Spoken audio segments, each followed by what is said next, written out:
10월 4일 화요일 당신의 클래스를 높여드리는 아침. 상암동 클래스. 안녕하세요. 이가혁입니다. 안녕하세요. 김하은입니다. 밤사이 열대야 때문에 잠 설친 분들 적지 않을 것 같습니다. 오늘은 더위가 한풀 꺾입니다. 그 대신 많은 비가 오니까요. 주의가 필요합니다. 오늘 오전 제주와 전남부터 장맛비가 시작이 돼서 오후에는 전국적으로 비가 내릴 예정입니다. 네. 자, 그럼 오늘 준비된 소식들 간추려드립니다.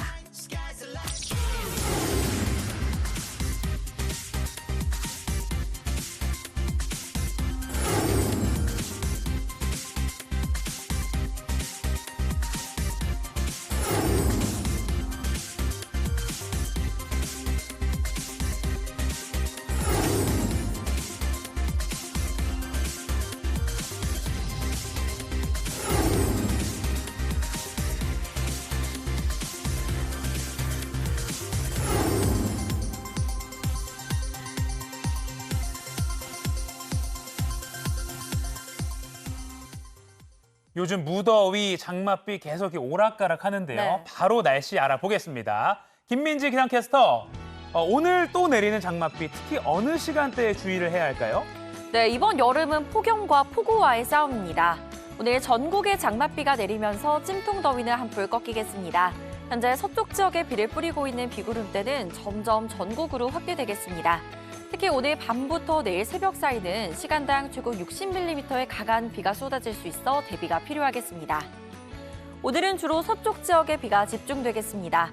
내일까지 서쪽 지역은 최고 150mm 이상, 그 밖에 강원 내륙과 충북은 120mm를 넘어서겠습니다. 현재 수도권과 강원 내륙에 내려진 호우 예비특보는 앞으로 호우특보로 바뀔 가능성이 있겠습니다. 어젯밤 뜨거운 열기가 식지 못해 밤잠 설치신 분들 많으실 것 같습니다. 오늘 서울의 최저기온 25도로 밤사이 열대야 현상이 나타났는데요. 낮 기온은 비의 영향으로 29도에 그치면서 어제에 비해 크게 오르진 못하겠습니다. 오늘 전국이 대체로 흐리고 해안가와 중북부 내륙에 안개가 짙겠습니다. 비가 내리는 지역은 돌풍과 함께 천둥, 번개가 칠 수 있겠습니다. 현재 서울, 전주 26도, 창원, 부산 24도 보이고 있습니다. 낮 기온은 춘천 31도, 대전 28도, 대구 30도가 예상됩니다. 이번 비는 내일 오전에 대부분 그치겠고요. 이후 다시 낮더위가 시작될 전망입니다. 지금까지 날씨 정보 전해드렸고요. 이어서 교통 상황 알아보겠습니다. 한국도로공사 나와주세요. 네, 지금 경부선 수원 신갈 나들목은 사고 때문에 출근 대란이 벌어졌습니다. 바로 이곳인데요. 잠시 후에 확인해 보겠고요. 서울 시내 출근길부터 보면 강변북로는 오늘도 방화대교부터 동작대교까지, 동부간선로는 도봉터널 입구부터 성동교까지 밀리고 있습니다.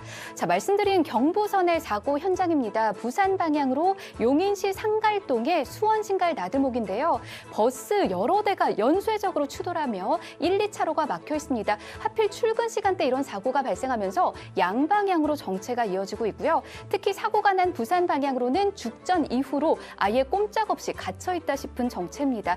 이렇다 보니까 영동선 강릉 방향으로 지나다가 신갈분기점에서 경부선으로 진출하는 차량들 역시 거의 움직임이 없다 싶은 정체 살펴지고 있습니다.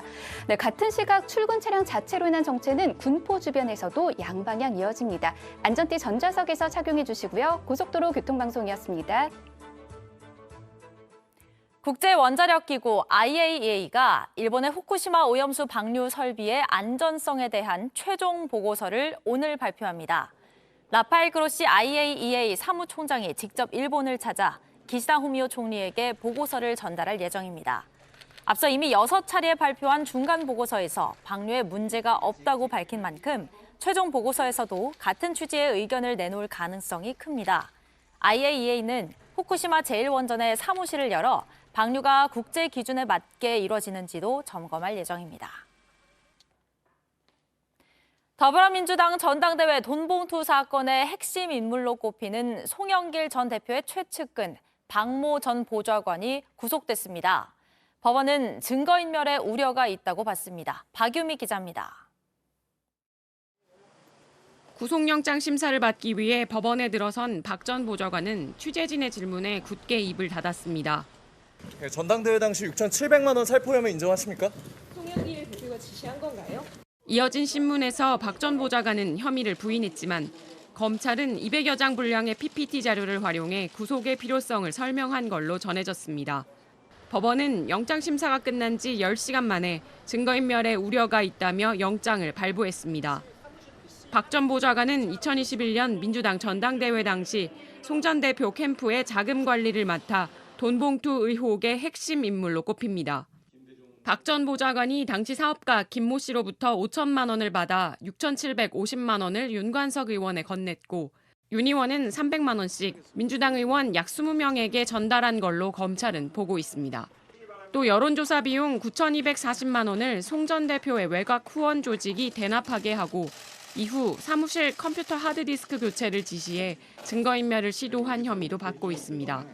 민주당 돈봉투 수사는 앞서 윤관석, 이성만 의원에 대한 체포동의안이 국회에서 부결되면서 차질이 빚어진 상황이었습니다.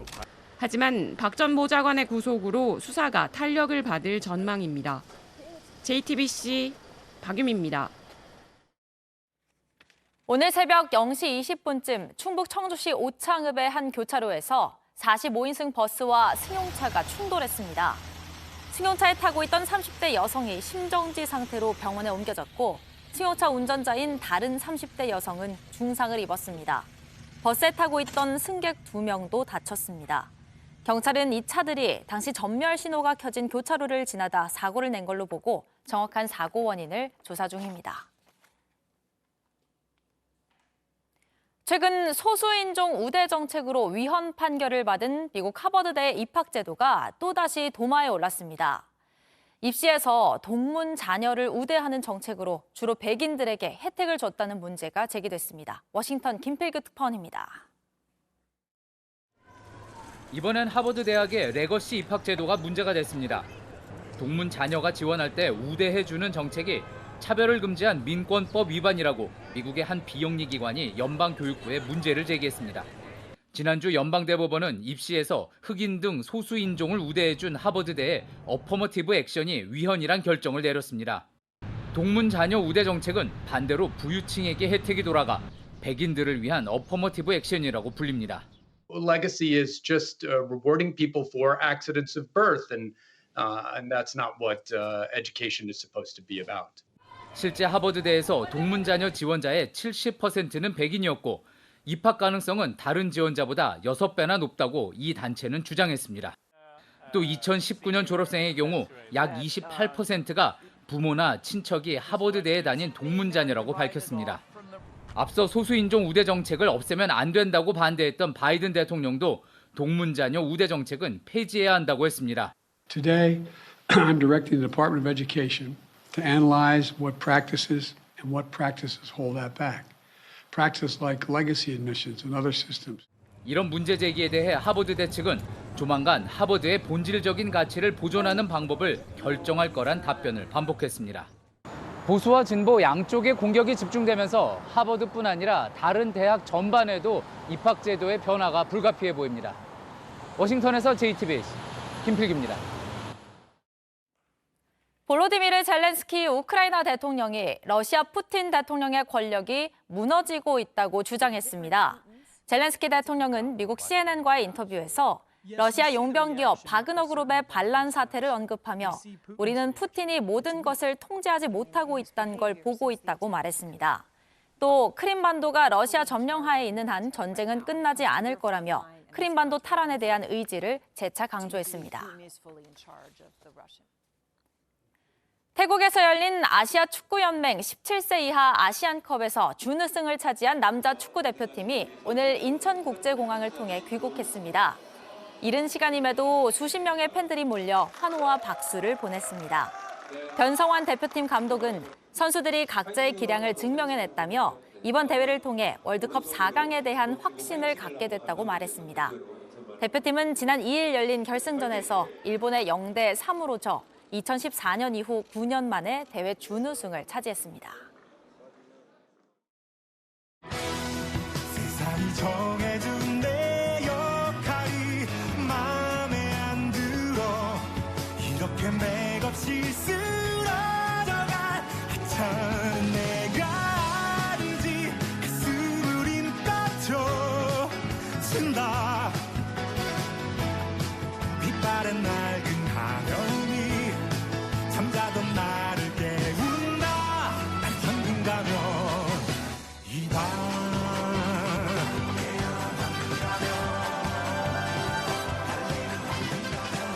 네, 생방송 상암동 클라스 TV뿐만 아니라 유튜브 JTBC 뉴스 채널이나 네이버 뉴스 페이지에서도 실시간으로 함께 보실 수 있습니다. 댓글 반응 많이 남겨주시고요.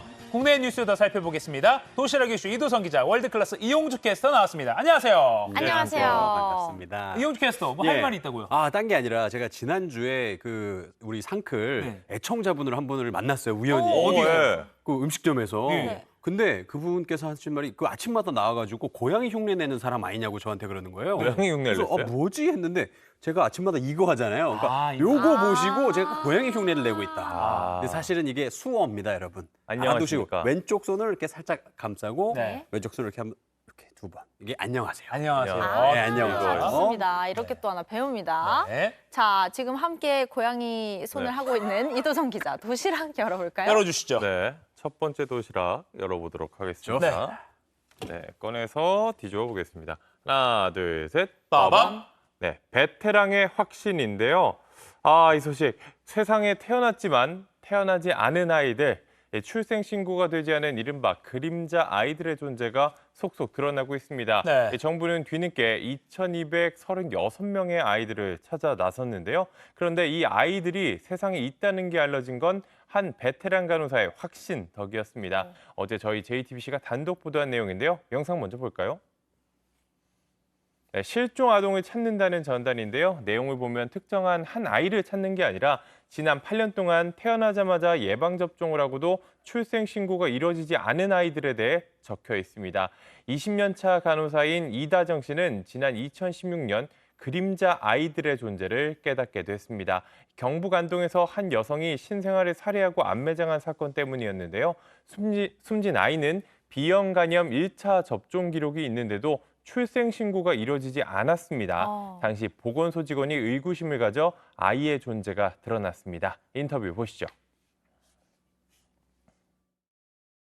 태어나자마자 이제 95%가 다 비형간염 1차 접종을 맞거든요. 그래서 그거를 좀 조사해 달라고. 그러니까 주사는 맞았는데 출생 신고가 안 됐다. 그러니까 두 기록을 잘 대조해 보면 그림자 아이들을 찾을 수 있는 거네요. 네, 이 주사를 맞은 아이는 있는데 태어난 아이가 없는 거죠. 신고가 안 됐으니까요. 이 숨겨진 아이들을 이걸 대조해서 찾을 수가 있는 건데요. 그래서 보건복지부와 정부 부처에 이런 사실을 알렸다고 합니다. 이 변호사들과 함께 정보 공개 청구를 3차례나 했지만 답이 오지 않았다고 하고요. 수치만 달라고 했는데도 답이 오지 않았답니다. 들어보시죠. 국가에서 직무를 유기하거나 소홀히 하고 있지 않다. 민감 정보는 전혀 포함되어 있지 않아요. 통계치를 달라고 한 것뿐이거든요.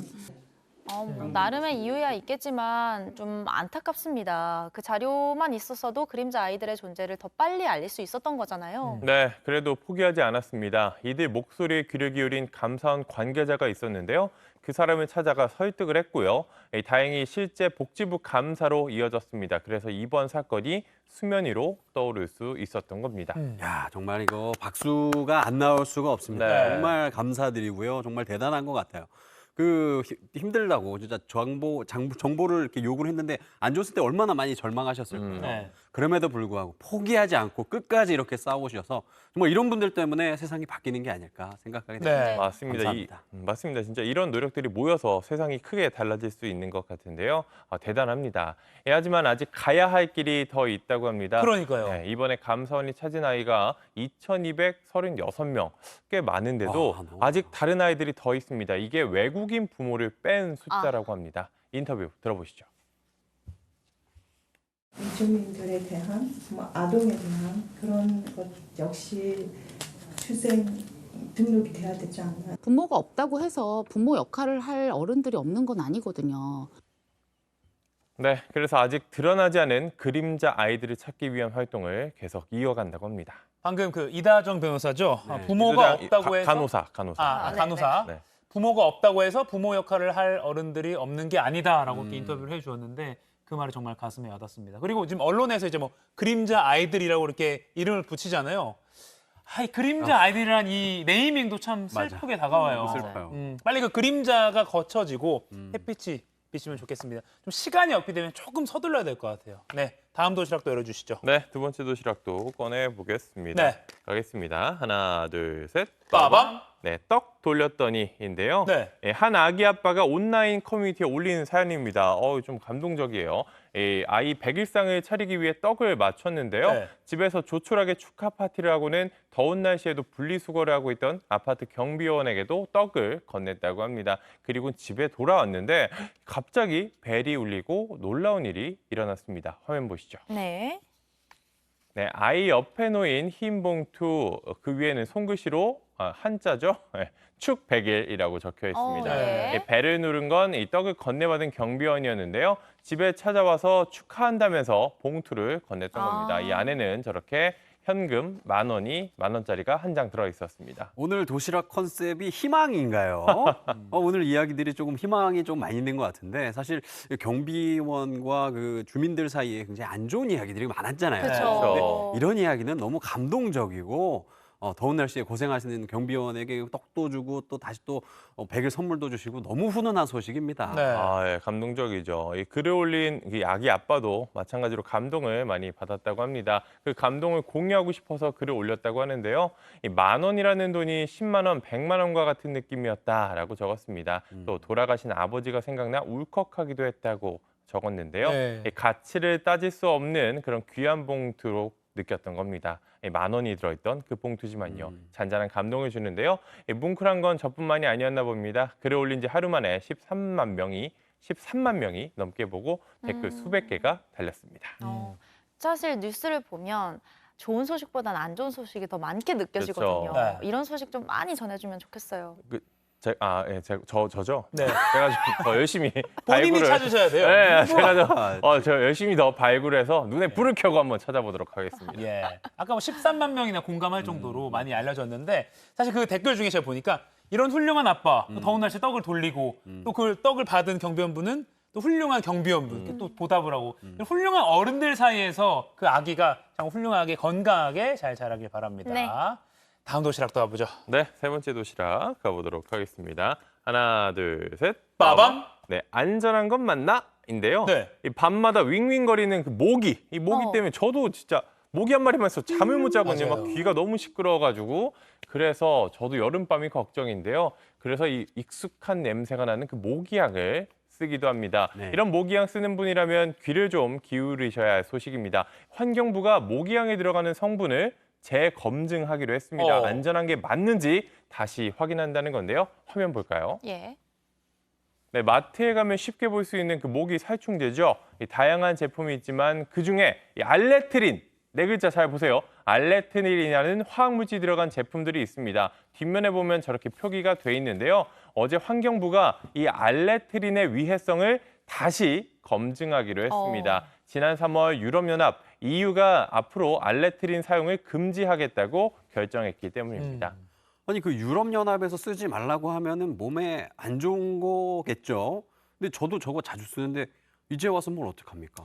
이게 좀 더 살펴봐야 하는 상황인데요. 예. 알레트린이라는 게 1949년 개발된 살충제입니다. 사람이 마시면은 천식과 비염 등을 유발할 수 있는데요. 이 모기 살충제는 0.25% 상당히 좀 낮은 농도로만 쓰고 있습니다. 그런데 이것과는 별개로 유럽연합이 이야기를 했던 게 이 안전하지 않다고 판단한 거는 이 알레트린 자체라기보다는 알레트린이 햇빛에 의해 분해될 때 나오는 그 산물 때문입니다. 알레트린이 공기 중에 퍼지고 그게 또 햇빛에 닿으면은 광분해 산물, 그러니까 빛으로 이제 분해가 되는 그런 게 생기는 거예요. 이게 피부에 닿으면 이 DNA나 염색체에 손상을 일으킬 수 있는 그 유전 독성이 있다는 겁니다. 뭐 조금 복잡하죠. 네. 알레트린 자체는 아니고 그게 빛으로 분해가 돼서 그게 피부에 닿으면 유해성이 있다는 건데요. 환경부 이야기 들어보시죠. 광분해 산물에 대한 유해 가능성이 있다고 해서 거기서는 이제 승인이 안 난 거죠. 취소된 날로부터 1년까지만 시중에 팔 수가 있고. 네, 이 알레트린은 보통 야외에서 많이 쓰는 이 지금 나오는 거 코일형 모기향, 예. 동글동글하게 생겨서 불 붙이는 거 그거 있잖아요. 이거는 국내 모든 제품에 들어가 있고요. 그리고 이 전자 매트 뭐 조그만 거 넣어서 이제 전기 꽂아서 쓰는 거 있잖아요. 네, 파란색 조그만 네, 파란 네모난 색깔. 거. 보통 예. 파란색 어릴 때 많이 썼는데 여기에는 일부 제품에만 포함이 돼 있다고 합니다. 그리고 유럽과는 다르게 스프레이 있잖아요. 네. 스프레이 뭐 이렇게 뿌리는 거랑 액상 형태로 된 그 모기향 여기에는 우리나라 제품 중에는 들어간 게 없다고 합니다. 그렇군요. 지금 우리 유튜브에서 미엘님이 모기향 쓰면 죽나요?라고 질문을 올려주셨는데 그 정도까지 죽는 거는 아닌 것 그 같고 정도까지 아닌 것 근데 같습니다. 모기 살충제 살 때 이 알레트릴이라는 성분이 있는지 일단 확인을 꼭 한번 해봐야겠습니다. 네. 건강에 안 좋을 수 있는 거죠? 네, 저희 어머니가 선견지명이 있었는지 저 어릴 때 그 코일형 모기향 집에서 못 쓰겠거든요. 아, 정말요? 밖에서만 써라, 이거 몸에 안 좋다 뭐 그런 얘기를 하시기도 했는데 이 환경부와 전문가들 그 이후에 그 결정에도 아직 신중한 입장입니다. 유럽연합이 이렇게 판단한 근거 과정부터 알아봐야 한다는 건데요. 네. 독성값이 명확하게 확인되지 않았고 또 광분해를 일으키는 게 자외선이거든요. 예. 자외선이 있어야 그런 광분해를 일으키는데 뭐 햇빛이 들지 않는 실내나 또 밤에 쓰는 건 어떻게 되는 건지 또 구체적으로 나와 있지 않기 때문에 이것도 알아봐야 할 필요가 있다는 겁니다. 예. 전문가 이야기 들어보시죠. 네. 동물 실험한 게 그래요? 아니라서 그냥 미생물에다가 투여한 거예요. 광분해 산물에 관한 독성 자료는 지금 볼 때는 아직 굉장히 충분하지 않은 상태다. 좀 더 들여다볼 필요가 있는 거죠. 좀 더 들여다볼 필요가 있다라고 이제 전문가들 말을 했는데 보는 입장에서는 그러니까 일반 소비자 입장에서는 그냥 좀 빨리 좀 들여다봐서 당장 여름 쓰고 있잖아요. 네. 결론을 빨리 내주면 좋겠다 싶지만 또 환경부 입장에서는 절차가 있겠죠. 또 이제 확인되지 않은 거니까 예. 유럽에서 그런 결정을 내렸다고 하지만 우리도 그게 맞는지 아닌지 네. 확인을 해봐야 되는 뭐 그런 상황이기 때문에 조금 결과를 지켜봐야 되지 않을까 싶습니다. 네, 일단은 조심해선 나쁠 건 없다. 하지만 결과는 아직 나오기는 좀 어렵다. 왜냐하면은 이 EU가 이 적용한 방식이 과학적인 한계가 있다고 해서 예. 그래서 우리가 다시 알아봐야 한다는 건데요. 아. 환경부는 유럽연합의 검증 방식 등을 조사해서 올해 안에 위해성 여부를 결론 내고는 후속 조치를 결정하겠다고 했습니다. 알겠습니다. 조심할 거 나쁠 거 없겠네요. 일단은 뭐 애매합니다. 근데 오늘 환기를 잘하고 안 들어간 거 있으니까요. 네. 이거는 환경부 소식 나오면 꼭 좀 다시 아, 해주세요. 알겠습니다. 예. 알겠습니다. 오늘도 잘 들었고요. 월드 클래스로 가보겠습니다. 네, 이온주 캐스터. 네, 월드 클래스 시작하겠습니다. 자, 혹시 여러분들 그 제로 콜라, 뭐 제로 사이다 이런 거 많이 드시나요? 많이 먹어요. 저는 매일 먹어요. 지금 네. 오늘 아침도 먹고 왔는데. 그래요? 네, 지금 이런 제로 시작하는 이런 음료 그리고 또 그 막걸리와 같은 발효주의 단맛을 내기 위해 넣는 인공 감미료 아스파탐. 요걸 두고 지금 전 세계가 난리가 났습니다. 오. 그제 세계보건기구 WHO가 아스파탐을 발암 가능 물질 2B군으로 지정할 것이라고 로이터 통신이 보도하면서인데요. 아스파탐은 설탕보다 무려 200배 더 단맛을 내기는 하지만 설탕과 달리 열량이 거의 없어서 이른바 제로 슈거나 이 다이어트 음료로 표시된 제품에 널리 쓰이고 있습니다. 그렇죠. 지금 난리 난 내용의 핵심은 바로 이건데요. 아스파탐이 물속에서 분해되는 과정에서 특히 간에서 대사돼 폼알데하이드 같은 1군 발암 물질로 분해되기 때문에 잠재적 위해성을 갖고 있다고 일부 전문가들이 주장을 하고 있는 겁니다. 가뜩이나 요즘 제로 제품이 정말 많이 나와서 맞아요. 저도 많이 먹는데 그러면 어떻게 해야 돼요? 그 먹지 말아야 되는 거 아닌가요? 일단 저는 마실 거 계속 마시면서 좀 더 지켜볼 텐데요. 네. 아직은 결론이 나온 것이 아니기 때문입니다. 우리 시간으로 오는 14일 WHO 산하 합동식품 첨가물 전문가위원회에서 네. 각각 독립적으로 연구한 평가 결과를 발표하기로 했습니다. 현재 예상 시나리오는 두 가지인데요. 일일 섭취량을 유지하거나 미세 조정 아니면 기준을 크게 낮추는 방안이 거론되고 있습니다. 그러니까 이것도 아까 모기향이랑 비슷해요. 일단 네. 보도가 나오니까 이거 어떻게 해야지라고 조금 혼란스러운 상황인데 걱정할 수준은 아니다 이렇게 보면 되나요? 예, 이 식약처는요 60kg 성인이 750ml 막걸리를 하루 33병 마시거나 250ml 다이어트 콜라를 하루 56캔을 마셔야 일일 기준을 넘길 수 있기 때문에 우려할 수준은 아니라고 밝혔습니다. 예. 먹다가 큰일 나겠는데. 저 이렇게까지 마시는 분은 없겠죠. 예, 아스파탐이 들어갈 가능성이 있는 이 B군은 발암 가능 물질 그룹이고요. 그보다 더 위험성이 높은 단계가 2A군 그리고 1군이 있는데요. 2A군은 살충제 같은 발암 추정 물질 그리고 가장 위험한 1군은 제가 좋아하는 게 다 있습니다. 뭐 술, 담배 그리고 햄, 아이고. 소세지, 가공육이 있습니다. 술, 담배 안 좋은 건 뭐 모두 다 아실 거고요. 햄도 뭐 많은 분들 섭취하시고 그렇죠. 계시겠죠. 근데 너무 많이 먹으면 안 좋다는 거 다 알고 있고요. 예. 이 분류로 본다면 아주 걱정할 필요는 없는 것 같긴 한데요. 그래도 소비자 입장에서는 꼼꼼히 따져볼 필요는 있겠습니다. 아까 네. 그 표를 보니까 어느 정도인지 알겠네요. 예. 자, 다음 소식 넘어가 볼까요? 자, 기후 위기의 심각성을 알린다면서 미술 작품에 막 페인트 칠하고 분수에 먹물을 쏟는 등 이 일부 환경 운동가들의 이 돈 없는 시위가 이어지고 있는데요. 이번에 경기장을 습격했습니다. 영국으로 떠나시죠. 자, 런던에서 열린 크리켓 경기 현장입니다. 잉글랜드 대 호주 선수들이 열전을 벌이는 자리인데요. 근데 갑자기 왜 주황색 가루와 함께 정체를 알 수 없는 남성들이 경기장을 막 뛰어다닙니다. 졸지에 나 잡아봐 하면서 한바탕 소동이 크게 벌어지고 있는 모습입니다. 이분들은 영국의 환경운동가들이었습니다. 얼마 전에 당구 대회장에 난입해서 쑥대밭을 만들더니 럭비에 이어서 이번엔 크리켓까지 목표물로 삼은 건데요. 결국 경기 중이던 선수가 직접 이들을 붙잡아서 경기장 밖으로 끌어냈고 지켜보던 관중들은 박수를 이렇게 보냈습니다. 이 환경운동가들은 추후 성명을 통해서 세계가 사람이 살기 부적합해지는 상황 속에서 어떻게 크리켓 경기를 마음 놓고 즐길 수 있겠냐면서 기후위기를 알리려 한 자신들의 행동을 정당화했는데요. 하지만 사람들은 경기장에서 일하는 사람들을 위험에 빠뜨릴 뿐 아니라 시간과 돈을 들여서 경기장을 찾은 사람들을 무시하는 행위였다 하면서 부정적인 반응을 쏟아냈습니다. 자, 한 남성이 거리에 앉아서 샌드위치를 지금 먹고 있습니다. 근데 정확히 남성을 가운데 두고 한쪽에 시위대가 있고요. 다른 한쪽에 경찰이 있습니다. 과격 시위로 들끓고 있는 프랑스 파리에서 포착된 모습입니다. 어떻게 이 상황에서 이렇게 음식을 잡수실 수 있는지, 프랑스에선 이 시위가 일상이 된 걸까요? 프랑스 경찰이 쏜 총에 맞아 숨진 알제리계 소년의 장례식이 엄수됐지만 이 성남 프랑스 젊은이들의 폭력 시위가 계속되고 있는데요. 방화와 약탈이 이어지면서 시위를 막겠다며 거리마다 경찰 특공대가 배치됐습니다. 지금까지 3천여 명의 시위 가담자가 체포된 걸로 알려졌는데 이는 지난 2005년 프랑스 대폭동 당시 체포자 수 2,800여 명을 능가하는 규모입니다. 프랑스 사회의 해묵은 인종차별 문제가 참다 터졌다는 반응인데요. 이웃한 벨기에와 스위스로도 번지는 모양새라고 합니다. 우리 교민과 관광객들도 각별한 주의가 필요한 상황입니다. 자, 이번에 미국으로 가보시죠. 음식이 꽤 지금 먹음직스러워 보이는데요. 이른바 지금 이게 배양육 치킨 요리입니다.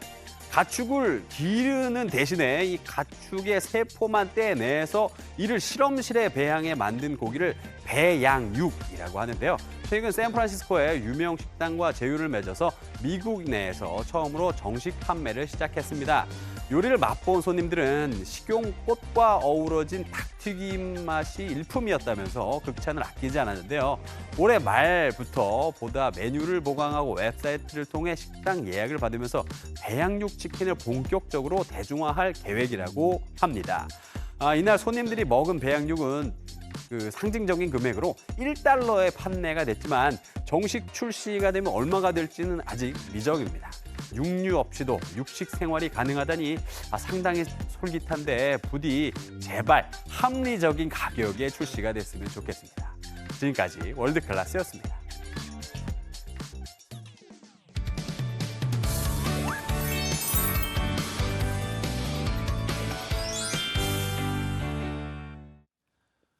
네, 지금 시각 8시 28분입니다. 저 같은 경알못, 경제를 잘 알지 못하는 사람을 위한 당장 내 돈이 되는 지식, 머니클래스. 오늘의 키워드 먼저 보시죠.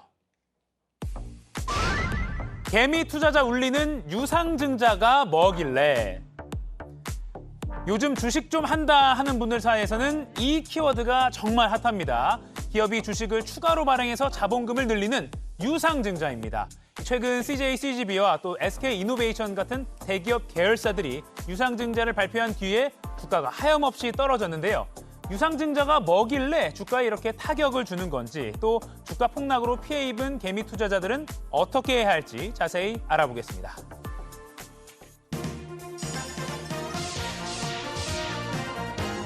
경제 분석의 신 홍춘욱 이코노미스트 모셨습니다. 안녕하세요. 네, 안녕하세요. 제가 주식 투자에는 관심이 많지 않은데도 요새 기사에 보면 유상증자가 정말 많이 등장하더라고요. 네, 맞습니다. 일단 유상증자 뭐냐라고 물으면 사실 정확히 답하기는 어려워요. 유상증자가 정확히 뭔가요? 주식을 더 많이 발행하는 건데요. 네. 여기 증자의 모든 것이라고 네. 벌써 딱 나왔는데 말 그대로입니다. 늘릴 증자입니다. 한자예요. 그래서 증권업계의 역사라는 게 일제시대 식민지 통치 때부터 올라가다 보니까 한자가 되게 많아서 죄송합니다. 예. 그래서 늘릴증 자본자, 그러니까 주식회사가 자본을 늘리기 위해서 돈이 필요해서 주주들한테 가서 저희 주식을 더 늘릴 테니 사주세요. 주주들로부터 돈을 조달하는 행위라고 볼 수 있는데 100%다 이런 건 아니고 무상증자라고 해서 그냥 주식을 쪼개주는 행위도 있지만 그거는 그렇게 중요한 건 아니니까 예. 여기 잘 나와 있네요. 유상증자, 돈을 받았다. 유가 붙었죠. 네. 돈 주세요. 그래서 주주들에게 돈을 받아서 주식을 나눠주는 게 유상증자. 네. 무상증자는 주식 쪼개주는 거죠.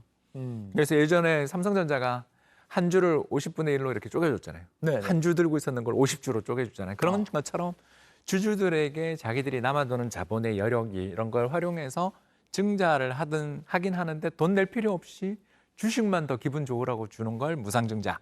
반대로 앵커님한테 가서 저희 회사 돈 없는데 주식을 드릴 테니 돈 좀 주세요. 라고 하는 손을 벌리는 게 유상증자다. 이렇게 생각하시면 됩니다. 아, 손을 벌리는 게 유상증자다. 그거 예, 쉽네요. 주세요. 네. 그러니까 일종의 뭐 주식 발행이다, 추가 상장이다, 뭐 이렇게 보면 되는 거네요. 그렇죠. 제일 대표적인 게 그 IPO. 아, 네. 예, 장외에 있던 주식이 왜 들어오겠어요? 돈이 또- 필요해서 들어온 거죠. 그래서 예. 새로 상장하면서 우리 신규 상장, 뭐 따상, 따따블, 막 이런 이야기만 우리는 기억하시지만 사실은 그 전에 우리가 돈을 내야 그 주가 상승의 어떤 기회를 누릴 수 있다는 측면에서 이것도 증자죠. 아하, 알겠습니다. 그러면 왜 하는지를 좀 따져봐야 될 것 같은데 먼저 아까 유상, 무상 두 개 있다고 하셨으니까 유상증자부터 왜 하는 겁니까? 돈이 필요하니까. 예, 그렇죠. 그러니까 기업 입장에서 유상증자를 하게 되는 그러니까 뭐 가장 큰 이유는 여기 나와 있는데요. 이제 자금을 조달하는 방법은 크게 세 가지가 있어요. 네. 이제 제가 사업을 하는데 저도 스타트업을 하는데 돈이 필요한데 은행 창구를 가서 돈을 빌리든가 아니면 회사채 시장, 채권을 발행하든가 마지막은 이제 주주랑 투자자한테 가는데 은행 금리도 마음에 안 들고 시장에 나가서 채권을 발행하려고 그랬더니 요새 자본시장 분위기도 안 좋고 너네 회사 괜찮니? 등등등 여러 가지 이유, 트러블 또 비용도 들죠. 그러니까 주주님들 한 번만 도와주세요. 하고 가는 게 바로 증자인 거죠. 그래서 대출이랑 채권 발행은 이자까지 쳐서 갚아야 되고요. 주주들한테 받은 돈은 자기 자금이에요. 언젠가는 갚아야 되겠죠. 배당 뭐 등등을 통해서 하지만 지금 당장은 일단 돈이 안 들죠. 네. 그러니까 남에게 돈을 빌리지 않고 자본금, 우리가 장사하는 미천, 그러죠. 그 장사 미천, 사업 미천을 주주들로부터 조달하는 게 증자다 생각하시면 되겠습니다. 또 다음 예시가 또 있죠. 네, 이게 지금 웃고 계시죠? 아니, 어제 피디님이 갑자기 사진 찍자 그래요. 예, 아주 밝게 웃고 계시네. 그래서 저 보시면 알겠지만 발행 주식이 이제 100만 주 정도 되는데 지분율이 저 빨간 게 이제 소유 지분이시니까 20%나 돼요. 와, 너무 좋죠. 그러니까 대주주십니다. 저는 또는 아주 이제 지분 변동 신고를 해야 되는 주주십니다. 예, 그 아주 중요한 주주예요. 우리나라에서는 5% 넘으면 주요 주주로 보시면 됩니다. 자, 근데 이제 이걸 2배로 늘렸어요. 사업이 지금 잘 안 됐나 보죠. 뭐 아니면 추가적인 투자가 필요한데 세상에 저 증자에 참가할 돈이 없으면 어떻게 되죠? 갑자기 돈을 내가 가지고 있는 주식 수를 유지하고 싶다면, 그러니까 비중을 유지하고 싶다면 나 증자에 참가를 해야 되는데 돈이 없어. 그럼 실권한다 그러거든요. 하면 지분율이 어떻게 돼요? 10%가 되죠. 그 무슨 말인지 아시겠죠? 그러니까 이 지분율을 넌 유지하고 싶다면 돈을 내. 그리고 돈을 내지 못하면 실권, 권리를 잃어버리게 되면 자기의 지분율이 떨어져요. 좋은 일인가요? 예, 기분은 좀 좋지 않습니다. 벌써. 안 좋을 것 그죠? 같아요. 예, 그리고 아까도 방금 봤지만 채권을 발행하거나 은행 가서 돈을 빌려도 되는 상황이면 그걸 해도 되는데 왜 주주한테 굳이 저렇게 돈을 달라고 손을 벌리는가? 뭐 이거에 대해서 우리가 좀 궁금증이 생기죠. 그래서 다음 그림을 또 바로 나왔는데 6월에 이제 유상증자 발표가 엄청나게 많이 나왔는데 어이구 8천억이 채무 상환, 운영 자금이 거의 2천억, 즉 한 1조 원 정도 절반에 달하는 돈이 뭐죠? 운영 자금이랑 채무 상환. 우리 회사 어려워서 도와주세요. 라는 차원이죠. 그러니까 어떤 매력적인 회사를 인수하겠다. M&A. 아니면 나 2차 전지, 전기차, 조선, 풍력 발전 등등 우리 미래의 성장 산업에 내가 투자를 하기 위해서 돈이 필요하니까 이건 정말 미래 성장을 촉진하기 위해서 돈이 필요해요. 투자 자금을 좀 내어주세요. 이러면 우리가 기분이 좋을 수도 있는데, 그러니까 100% 좋은지는 모르지만 그건 좀 어떻게 보면 나쁘지 않다라는 생각도 들지만 빚을 갚기 위해서라든가 직원들 월급 주기 위해서 해야 된다라는 건 이거 사업이 조금 회사가 힘든 거 아니야라는 생각도 들고 뭐가 안 좋은 거 아니야? 예. 야, 이게 주가가 이렇게 빠질 수도 있는데 이걸 한다고? 라는 이야기가 되는 거죠. 네. 그러니까 이게 유상증자가 이렇게 해석을 어떻게 따라 다르겠지만 이유를 보면 회사가 좀 어려운 거 아니야, 안 좋은 거 아니야라고 가늠해 볼 수도 있다. 그렇죠. 그러니까 오를 수도 있어요. 오를 수도 있는데 부정적 신호일 수도 있다라는 네. 걸 꼭 기억하시라는 거죠. 그러면 유상증자는 그렇고 무상증자는 왜 어떻게 이걸 쪼개서 더 공짜로 주는 겁니까? 그냥 기분 좋으라고. 아. 그게 무슨 말이냐면 네네. 회사가 이제 이익을 많이 내고 하면 이익 유보나 이런 게 늘어나면 상법상 주식수를 더 발행을 하는데 네. 주주들한테 돈을 받지 않고 한 주 갖고 계셨던 걸 제가 5주로 늘려드릴게요. 이런 식으로 주식을 늘려주는 것을 무상증자라고 합니다. 그래서 네. 기분 보시면 좀 올라가는 것처럼 보이죠? 예. 이게 뭐냐 하면 기분이 좋아집니다. 아. 네, 그런데 이제 저희들 연구자들, 저 같은 전공을 하고 있는 연구자들이 예. 이 유상증자나 뭐 액면분할 다 비슷한 이야기입니다. 주식을 공짜로 쪼개서 주는 게 그때는 기분이 좋은데 네. 한 거래일 기준으로 해서 한 2주 정도 지나고 보니까 주가가 오히려 빠지는 경우들도 종종 있더라. 그래서 그냥 주식 수가 10주 있었는데 50주 되고 100주 있었는데 500주 되는 그런 기분만 좋은 거지. 사실 이거는 이 회사의 어떤 내재 가치랑은 아무 상관없는 그런 일이라고 생각하시면 되겠습니다. 유상증자에 비해서 무상증자는 크게 유의미함이 떨어진다 정도로 해석을 하면 되겠죠. 그냥 주식 수 느니까 예. 기분은 좋은데 또 거꾸로 이야기하면 소액으로 쪼개지면 팔려는 사람도 많을 수 있잖아요. 그럴 수 있겠군요. 네, 그렇습니다. 오늘 증자 얘기하는 게 사실은요. 최근에 지금 경제 뉴스를 많이 도배하고 있는 CGV 주가 요 얘기를 좀 하고자 하는 건데 예. CGV가 유상증자 이후에 난리가 났다는데 어느 정도 난리가 난 겁니까? 폭락했습니다. 폭락. 그야말로 폭락. 예, 그러니까 저희들이 웬만하면 5% 10% 빠지는 건 폭락이라고 지금 안 부르는데 예. 14,500원이 9,100원 됐으니까 야 이게 한 40% 30% 이상 주가가 거의 하한가를 한번 맞은 꼴이 됐고요. 36.97%. 예, 그리고 또 오른쪽에 SK 이노베이션 같은 경우도 13.4% 정도. 이게 이렇게까지 많이 빠지게 된 이유는 결국 이제 유상증자를 하게 된 이유가 네. 그 전부터 주가는 별로 안 좋았는데도 저렇게 유상증자를 하게 될 때는 회사가 좀 급한 거 아니냐. 급한 거 아니냐. 예, 이게 터키가 여기서 이제 문제의 핵심인데요. 네. 우리 열심히 요새 극장 가고 있지 않습니까? 저만 해도 열심히 가고 있는데 네. 우리 국내에서 1000만 영화도 나오고 하면서 극장에 가는 사람들은 늘어나고 있는데 사실은 이 터키에 투자했던 게 지금 문제가 좀 되고 있거든요. CGV가 튀르키예에 투자한 게 예, 튀르키예네요. 맞아요. 이름이 바뀌었죠. 튀르키예에 투자했던 것들에 대한 어떤 투자의 어떤 어려움들 이런 것들이 재무적인 어려움들을 계속 주다가 결국 채무 상환을 하겠다. 3,800억의 채무 상환을 하겠다라고 증자를 발표했죠. 예. 그리고 오른쪽 SK 이노베이션 같은 경우는 3,500억의 채무 상환을 하겠다라고 이야기를 하니까 자, 우리 아까 이야기했죠. 증자를 하는 목적이 여러 가지가 있는데 신사업을 하겠다 또는 좋은 회사 M&A 하겠다라고 해서 하는 건 그래 이거 필요할 수도 있어. 네. 그리고 이 사업을 통해서 이 회사의 어떤 미래 성장성이 부각되면 주가 오를 수도 있지. 네. 이렇게 생각할 수 있는데 채무 상환을 하겠다라고 이야기를 하니까 너 혹시 그냥 궁금해서 그러는데 너 회사채 발행 안 되니? 이렇게 질문이 갈 수 있다라는 거죠. 너 혹시 어렵니? 다른 수단이 없어서 지금 증자하는 이걸 거야? 할 수도 있는 거 아니니? 100%인지는 우리가 알 수 없죠. 그러니까 그런 의구심을 가진 투자자들이 많았다 정도로 해석할 수 있는 거죠. 많았다. 그러니까 이번 경우에는 이 CGV나 SK 이노베이션 같은 경우에는 유상증자를 많은 시장에서는 투자자들은 안 좋은 신호로 받아들인 거네요. 그렇습니다. 그렇게 볼 수 있겠다. 자, 그러면 이렇게 폭락을 한 수준으로 이제 어떻게 보면 폭탄을 맞았는데 투자자들 이런 상황에서 버티면서 갖고 있어야 합니까? 아니면 어떻게 해야 됩니까? 저 같은 경우는 충격 이후의 반응을 봐야 되겠지만 그렇게 좋아하지 않습니다. 왜 그러냐면 저희는 재무학자, 파이낸스를 전공한 사람들은요. 유상증자를 자주 하는 기업을 피하라는 게 거의 철칙입니다. 유상증자를 자주 하는 기업을 피하라. 예, 그러니까 무슨 말이냐면 주주한테 손을 잡고 내버리는 이유는 부채를 상환하고 새로운 사업에 투자하기 위해서다. 좋은 목적이고 분명히 주가가 이후에 좋아지고 실적도 좋아졌으면 좋겠는데 전 세계 각지를 대상으로 한 여러 연구 결과에 따르면 안타깝게도 증자 전과 후의 영업이익 실적들을 비교해 보면 0이 뭐냐면 유상증자 했을 때입니다.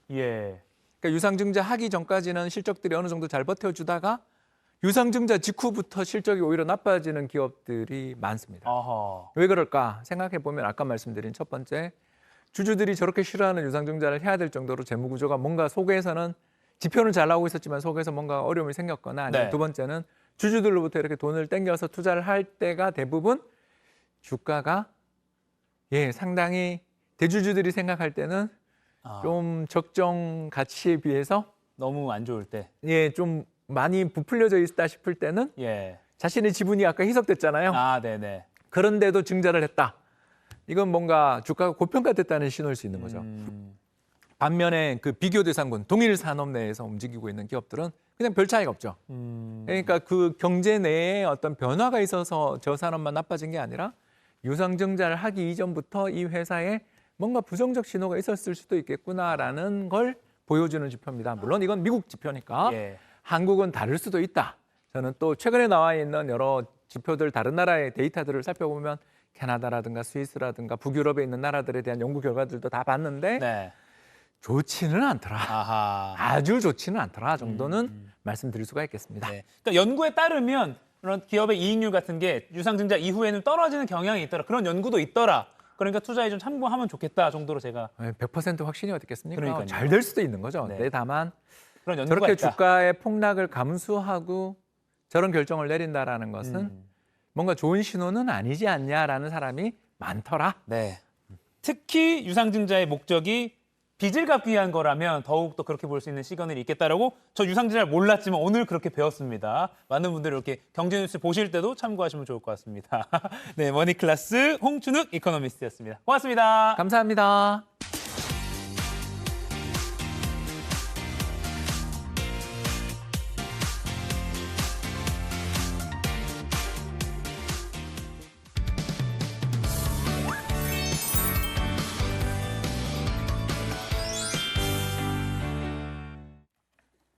네, 화요일마다 찾아오는 상클 상담소, 일상에서 벌어지는 갈등, 분쟁, 다양한 고민거리에 대해서 속 시원하게 얘기해보고 또 법률적인 해결책까지 함께 찾아보겠습니다. 또 저희의 연기를 보실 수 있는 시간이죠. 네, 상클 상담소의 상속 법률 전문가 정인국 변호사와 함께합니다. 안녕하세요. 안녕하세요. 자, 오늘도 고민 사연 바로 살펴볼 텐데요. 지금부터 들려드리는 내용은 실제 사례를 조금 각색한 내용입니다. 자, 그럼 사연 함께 들어보시죠. 20년 전 제가 초등학생 때 일입니다.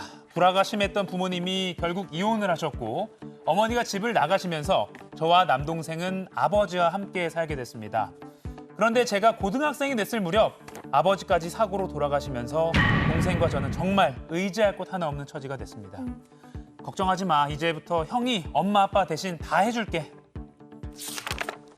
아버지가 돌아가시면서 저는 고등학교를 그만두고 생계를 책임져야 했습니다. 이런 제 고생을 아는지 운동에 재능을 보이던 동생이 반가운 소식을 가져왔습니다. 형, 나 체육특기생으로 대학 들어가게 됐어. 이제 내가 형 호강시켜줄게. 올림픽도 나가고 금메달도 딸 거니까 형 조금만 기다려. 이렇게 동생은 대학에 입학했고 이제 우리 형제에게 좋은 일만 있을 거라고 기대했습니다.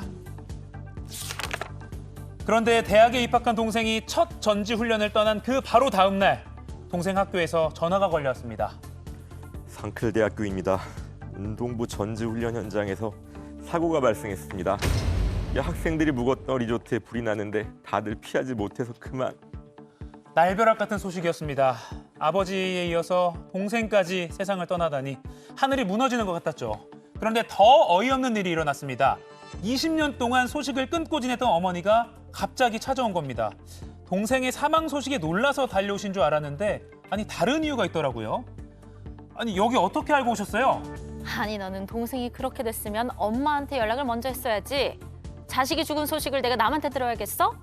내가 들어보니까 네 동생 사망보상금이랑 손해배상이 내 앞으로 나온다더라. 그거 처리하러 왔다. 아니 20년 동안 연락 한 번 없다가 이제야 나타나서 엄마는 무슨 엄마예요? 게다가 지금 애가 죽었는데 겨우 한다는 소리가 사망보상금? 당신은 권리 없어요. 당장 이 집에서 나가세요. 어릴 적 집 나간 어머니 20년 만에 찾아와선 동생의 사망보험금을 달랍니다. 이래도 되는 겁니까? 도와주세요, 정인국 변호사님. 와. 예, 안녕하세요. 네. 아, 정말 좀 불행이 겹친 상황에서 이렇게 좀 분노한 일까지 일어났습니다. 맞아요. 사연을 좀 더 자세히 살펴보면요. 일단 아버지가 돌아가시면서 네네. 제가 역할했던 그 상담자가 네. 거의 동생을 키운 거나 마찬가지네요. 그렇죠. 뭐 이 집안 보니까 이 상담자 부모님이 경제적인 어려움 때문에 좀 불화가 심했습니다. 네. 상담자가 초등학교 때, 그리고 동생은 젖먹이였을 때거든요. 그때 그 부부 싸움 끝에 어머니가 집을 나가게 됐습니다. 그리고 아버지가 혼자서 키우게 됐는데 아버지가 막노동을 하신 분이에요. 막노동하는 분들은 전국에 있는 건설 현장을 돌아다니셔야 되잖아요. 네. 그러다 보니까 뭐 어차피 애들 집에 보지도 못하고 번 돈 가지고 자녀들한테 그 생활비를 보내주고 집에는 가끔 돌아오는 그 정도였거든요. 그 결국 그 아버지 돌아가시기 전에도 그 상담자랑 동생이랑 그냥 둘이서 같이 생활했던 겁니다. 네. 그런데 이 상담자가 고등학교 때, 그리고 동생은 초등학교 때 아버지가 그 건설 현장에서 사고로 돌아가셨어요. 돌아가시고 나서 그 돌봐줄 사람이 없게 되니까 네. 결국 상담자가 고등학교 그만두고 공장에 취업해서 일을 하게 됐죠. 그걸로 동생 뒷바라지까지 했던 거였고요. 와, 너무 짠해요. 이게 아무리 사연이지만 네. 20년 만에 어머니를 처음 본다고 하는데 아버지가 돌아가셨을 때도 그럼 전혀 어머니를 만나지 못했던 거예요? 그래서 뭐 어머니가 일부러 피했을 수도 있는데요. 그러니까 아버지가 돌아가셨을 당시에 그 어머니 찾으려고 연락을 했는데 전혀 연락이 안 됐대요. 그 뒤로 20년간 연락이 안 됐고요. 근데 지금 상황에 대해서 상담자가 화가 나는 게요. 네. 만약에 동생이 뭐 빚이 있었거나 혹은 보상금이 없었거나 그러면 또 엄마가 연락을 안 됐을 거란 말이죠. 아하. 아까 그 4억 원의 보상금이 아까 화면에서 나왔는데 네, 그렇습니다. 그 돈 때문에 아마 온 것 같은데 이게 연락이 안 되다가 어떻게 알고 엄마는 찾아오게 된 겁니까? 이게 연락이 가나요, 자동으로? 사망 사고가 일어나게 되면요, 이 보상금을 지급해야 되는 의무자 입장에서는 누가 보상금을 받아야 되는지 알 수가 없잖아요. 아하. 그런 경우에 그 관공서에 뭐 그 구청이나 동사무소에 조회를 하게 되면은 상속권자를 찾을 수 있습니다. 네. 그럼 그런 방법 요청을 통해 가지고 보상금을 지급받을 사람한테 그 소식을 전달하는 거죠. 그러니까 행정기관을 통해서 알게 됐나 봐요. 네, 그렇습니다. 근데 아무리 낳아준 어머니라고 해도 뭐 아버지가 돌아가시 전부터 지금까지 뭐 왕래도 없었고 연락도 없었고 네. 실질적으로 이 형이 동생을 지금 다 키운 거잖아요. 네. 근데 저는 당연히 보상금이 상남자 몫이 돼야 된다고 생각을 하거든요. 저도 심정적으로는 그렇게 생각을 하는데요. 일단 민법상으로 보면 또 그렇지는 않습니다. 일단 뭐 민법 규정을 보게 되면은요, 상속 순위라는 게 있어요. 그렇죠. 예, 또 지난번에 배웠죠, 한번. 예. 네. 그 상속 순위를 보게 되면은 그 어머니, 아버지, 그러니까 직계 존속이 2순위고 네. 그다음에 형제 자매 그 자매는 3순위거든요. 예. 이게 2순위가 있게 되면은요, 3순위는 전혀 상속권이 없어요. 하하. 이 사건에는 생모가 있지 않습니까? 생모가 있게 되면은 생모가 다 가져가야 되는 것이고 형은 3순위이기 때문에 한 푼도 못 가져가는 겁니다. 정리하면요, 생모가 100이고 그리고 형은 빵이 되어버리는 겁니다. 네. 아니 최근에 지난달이었죠. 뉴스에도 많이 나왔는데 그 배를 타다가 숨진 그 김종한 씨 사례가 있어요. 그러니까 50년 넘게인가요? 아주 오랫동안 엄마가 연락을 네. 안 하고 사실상 떨어져 살았던 그 아들이 이제 배를 타다가 숨지자 네. 뒤늦게 엄마가 연락을 해서 이제 그 보상금을 내가 가져가겠다라고 해서 남은 그 사망자의 누나가 이렇게 법을 좀 개정해달라 촉구하고 이런 기자회견도 열기도 했었는데. 저도 봤습니다. 네. 네, 그렇죠. 그러니까 이렇게 오랫동안 사실상 그러니까 완전 남처럼 지냈는데도 불구하고 아까 네. 그런 법률 순위 때문에 네네. 보상금이 그렇게 이어지는 건가요? 이게 참 유감스러운 일이긴 한데요. 네. 현행법상으로는요, 이게 부양 의무를 불이행했다는 거는 상속 결격 사유가 아닙니다. 현행법에 상속 결격 사유가 규정이 있긴 해요. 예. 네, 상속 결격되려면요, 피상속인 혹은 그 선순위 상속인 네. 이런 사람을 사망에 이르게 했다, 뭐 살해를 하려고 했다, 혹은 유언장을 조작했다. 한 이 정도는 돼야지 상속이 결격이지. 예. 자식에 대해서 부양 의무를 소홀히 했다고 해서 부모의 상속권을 박탈하는 상속 결격 사유는 아닙니다. 근데 이 정도면 좀 법을 잘 따져보고 좀 바꿔야 되는 거 아닌가 싶어요. 법이 잘못된 거 아닌가 싶어요. 그러니까 이 상속 결격 사유에 뭔가 추가해야 될 것 같아요. 네. 그렇죠. 이게 뭐 김종환 씨 사건 같은 경우도 그렇고 구하라 씨 사건 같은 경우도 그렇죠. 그렇고 이런 일이 너무 자주 발생하다 보니까요. 그 사건 당사자들이 그 헌법재판소에 상속결격으로 부양 의무 불이행을 규정 안 한 건 잘못된 거 아니냐 이렇게 헌법재판소에다가 판단을 청구한 적이 있었거든요. 네. 근데 헌법재판소는 문제가 없다 그랬습니다. 네. 그렇게 한 이유가 이게 부양 의무가 상대적이라는 거예요. 네. 이게 무슨 뜻이냐면은 같은 부양 의무를 이행을 했어도 어떤 사람이 보기에는 부양 의무를 잘한 것 같고 또 어떤 사람은 소홀히 한 것 같고 이렇게 판단이 다를 수가 있거든요. 이런 경우에 대해 상속 의무 불이행했다고 부양 의무를 불이행했다고 상속권을 박탈하게 되면 오히려 분쟁이 더 자주 발생한다.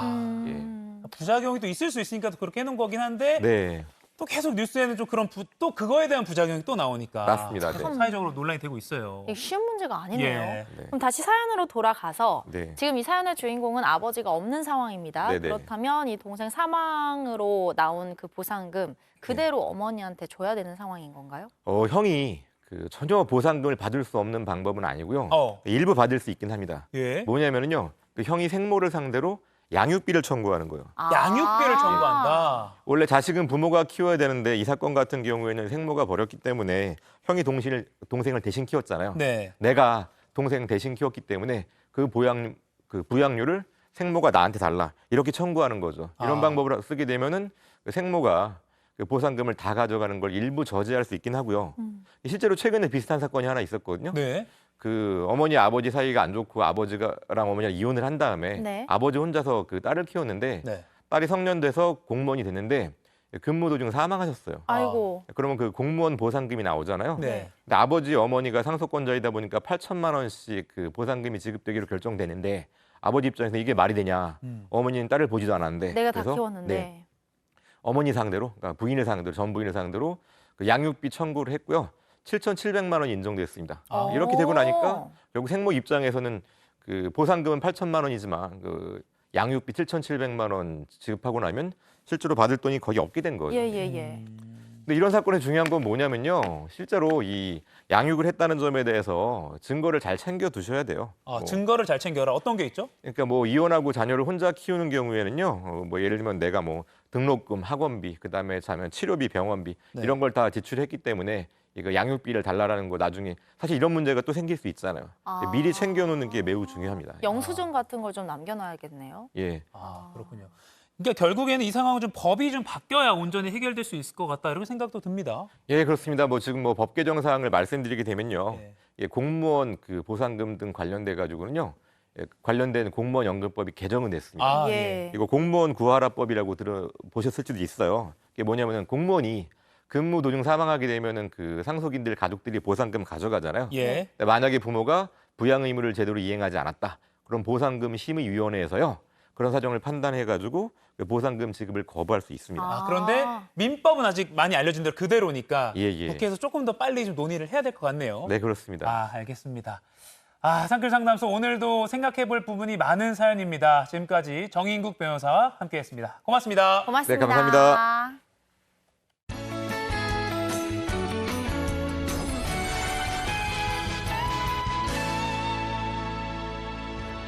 오늘 전국에 장맛비가 내리면서 찜통더위가 한풀 꺾이겠습니다. 현재 호남과 중서부 지역에 비가 내리고 있는데요. 서쪽 지역에 비를 뿌리고 있는 이 비구름대는 점점 전국으로 확대되겠습니다. 이 비는 내일 오전에 대부분 그치겠지만요. 밤사이 시간당 최고 60mm의 강한 비가 쏟아질 수 있어서 많은 양의 비에 대비하셔야겠습니다. 비는 주로 서쪽 지역에 집중되겠습니다. 내일까지 서쪽 지역에 최고 150mm 이상, 그 밖에 강원 내륙과 충북은 120mm를 넘어서겠습니다. 한편 수도권과 강원 내륙에 내려진 호우 예비특보는 앞으로 호우특보로 바뀔 가능성이 있겠습니다. 오늘 전국이 대체로 흐리고 해안가와 중북부 내륙에 안개가 짙겠습니다. 비가 내리는 지역은 돌풍과 함께 천둥 번개가 칠 수 있겠습니다. 자세한 지역별 현재 기온 보시면 현재 서울, 청주 27도, 대구, 창원 26도 보이고 있습니다. 낮 기온은 서울이 29도, 대구가 30도로 어제보다는 기온이 낮지만 여전히 덥겠습니다. 비가 그치면 낮 기온은 다시 오름세 보이겠고요. 주 후반에는 제주와 남부에 비가 내릴 전망입니다. 날씨였습니다. 네, 비가 내렸다, 푹푹 쪘다 이게 반복되는 요즘입니다. 특히 오늘 밤부터 내일 새벽 사이에 강하게 비가 쏟아진다고 하니까요. 미리 대비 잘 하시길 바랍니다. 네, 그럼 상암동 클래스 오늘은 여기서 인사드리겠습니다. 저희는 내일 아침 8시에 어김없이 찾아뵙겠습니다. 여러분 오늘도 상클하세요. 고맙습니다. 우산 챙기